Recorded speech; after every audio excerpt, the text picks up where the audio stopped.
আজ ছিল বুধবার, আমি ঝটপট করে রেডি হয়ে চলে যাচ্ছি আমি আজকে টিউশনিতে। তোমরা পুরো ভিডিওটা দেখো। ভিডিওটা আমার সাইকেল খারাপ থাকার কারণে শুভঙ্কর আমাকে নিতে আসবে। মালটাকে বলতে বলতেই শালা কেটিএম নিয়ে হাজির হয়ে গেছে। আমি আবার কি শালা কেটিএমে ধাবাত করে বসে বললাম আর মালটাকে বললাম চালা জোরে।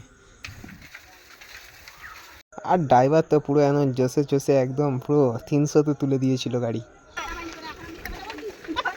জাম হয়ে গেছে গাইস পুরো। বর্ষাকালে সেই মজা হচ্ছিল মায়ের টিউশনি যেতে।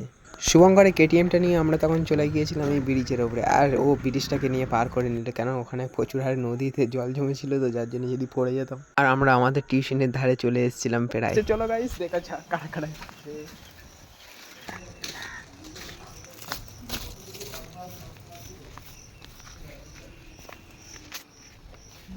তো গাইস দেখো আমাদের টিউশন ছুটে হয়ে গেছে, আর এই যে আমাদের মেনসকা মালটা। এখন আমি বাড়ি যাই, আর তোমরা চ্যানেলটাকে সাবস্ক্রাইব করো। বাই বাই, দেখা হচ্ছে নেক্সট ভিডিওতে।